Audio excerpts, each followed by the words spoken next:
बिस्मिल्लाहिर्रहमानिर्रहीम। अस्सलाम वालेकुम।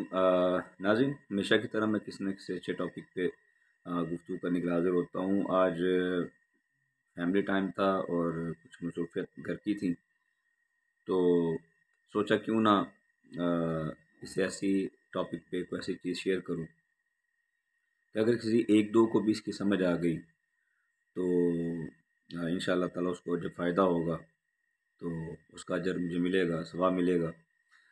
अब ज़्यादातर तो हम लोग यही सोचते हैं कि हमें दुनिया का किसी चीज़ का फ़ायदा नहीं हो रहा। तो याद रखिएगा, ये तो 40-50 साल की ज़िंदगी है, ये गुज़र ही जानी है। तो जो फ़ॉरएवर लाइफ़ है उसके बारे में भी हमें थोड़ा-सा सोचना चाहिए। हर मज़हब इस चीज़ पे बिलीव रखता है कि हमने मरना है और मरने के बाद आगे हमारा जन्नत दोज़ख का हिसाब-किताब होगा। इन चीज़ों को सोच कर के मैं कुछ न कुछ फ्री टिप्स जो हैं और वो नुस्खे जो या वो एडवाइज़ेज़, वो नसीहत जो आपको घर में काम आ सकती हैं और आपकी लाइफ़ बना सकती हैं, वो मैं बताता रहता हूँ। मैं भी जो मैंने थंबनेल पे पिक्चर शेयर की है, उससे आपको अंदाज़ा हो गया होगा कि मैं किस टॉपिक पे बोलना चाह रहा हूँ। ओबेसिटी, मोटापा, और ख़ास तौर पर ऐसा मोटापा कि शेप बिल्कुल बेहंगम हो, सही पेट बाहर की तरफ निकला हो। तो हमारे ज़्यादातर लोग तो ये सोचते हैं जी, ये जो बाहर जैसे सीधी-सी फ्लैट सी एक शेप के अंदर चर्बी है, ये अंदर भी बिल्कुल ऐसे सीधी-सीधी होगी। हमारे जो अंदर ऑर्गन्स हैं, हमारे जो अज़ा है अंदर, दिल है, इंटेस्टाइन्स हैं और गुर्दे, इस तरह जो-जो पार्ट्स अंदर हैं, ये सब बिल्कुल अपनी असली हालत में सिक्योर और सेव होंगे, ऐसा नहीं है। मैं इसके बारे में बताता हूँ। और हमेशा की तरह आगे चलने से पहले, अगर अब तक आपने मेरे चैनल को सब्सक्राइब नहीं किया, चैनल को सब्सक्राइब करें, बेल आइकन पर क्लिक करें और कमेंट से अपनी राय का इज़हार ज़रूर किया करें। अगर किसी चीज़ के बारे में आपने पूछना हो, हमारा तो काम यही है। हम तो लगे इसी कामों में रहते हैं, कॉलेजेस में, यूनिवर्सिटीज़ में पढ़े, फिर उस्तादों की मारें खाई और फिर क्लिनिक पे बैठ के जो एक्सपीरियंस हुए हैं।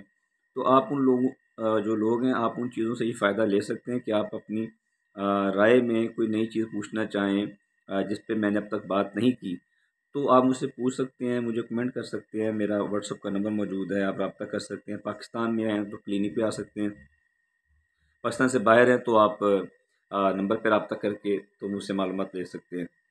तो कोई चीज़ आप अगर कहेंगे तो इंशाल्लाह उस पे मैं आपको कंप्लीट गाइड करूँगा और कोशिश करूँगा कि निचोड़ दूँ किसी चीज़ का, ताकि आपको फिर कहीं और जा कर के किसी चीज़ को ढूँढना ना पड़े।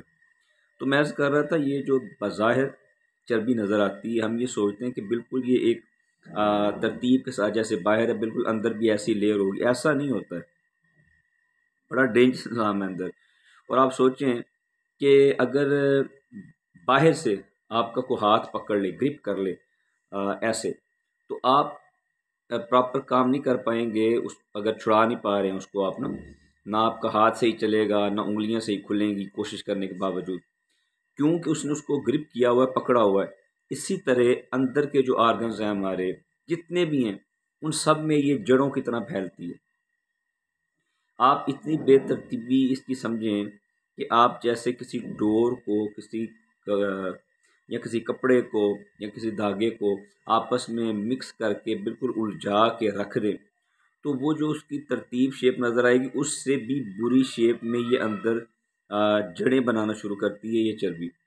और अक्सर आपने देखा होगा कि मोटे बंदे को साँस ज़्यादा चढ़ता है। सॉरी, मोटे बंदे को साँस ज़्यादा चढ़ता है और इसके अलावा उसका हार्ट बीट ज़्यादा तेज़ होती है। इसके अलावा उसका ब्लड प्रेशर काफ़ी तेज़ होता है और अक्सर औक़ात उसको कॉन्स्टिपेशन यानी कब्ज़ भी रहती है। रीज़न क्या है, वजह क्या है? फिर दौड़ने में उसको मसला बनता है, उठते-बैठते। प्रॉब्लम ये है कि उसके जो अंदर के ऑर्गन्स हैं, वो जकड़े हुए हैं, वो ग्रिप्ड हैं, वो प्रॉपर काम नहीं कर रहे हैं। इसी तरह यही फैट्स अपने अंदर से इतनी बुरी टॉक्सिन्स और ये जो बैड इसके इंग्रीडिएंट्स होते हैं, वो हमारे जॉइंट्स के अंदर भी चले जाते हैं। हम आम तौर पे तो एक चीज़ को जानते हैं, यूरिक एसिड। सिर्फ यूरिक एसिड एक चीज़ नहीं होती है, काफ़ी चीज़ें। अब वो प्रॉपर जॉइंट्स भी काम नहीं कर रहे हैं, फिर मसल्स भी काम नहीं कर रहे हैं, ब्रेन नहीं काम कर रहा है, हमारा आई साइट जो हमारा विजन है वो सही नहीं रहता है। तो यूँ अंदर का जो डाइजेस्टिव सिस्टम है, हज़म का निज़ाम है, उसको इसने ग्रिप कर लिया होता है, किडनी को पकड़ लिया होता है, हमारे जिगर का बेड़ागर कर रहा होता है। तो थोड़ी-सी इतनी सी भी अगर चर्बी किसी पे है ना, मैं कहूँगा वो जानलेवा है, उससे बचना चाहिए। और अल्लाह ना करे अगर किसी पे ढेर पड़ा हुआ है, तो मैं तो सिर्फ इतना ही कहूँगा कि अल्लाह तबारक व तआला की ज़ात ही है किस बंदे को बचा रही है, वरना हार्ट अटैक, गुर्दे fail, kidney fail, blood pressure, sugar और वो बीमारियां के सब के नाम बताना मुश्किल है, आ जाती हैं। तो लिहाजा इससे निकले, नहीं निकल पा रहे मुझसे रब्ता करें, इंशाल्लाह प्रॉपर गाइड करूँगा। बहुत शुक्रिया। अस्सलाम वालेकुम।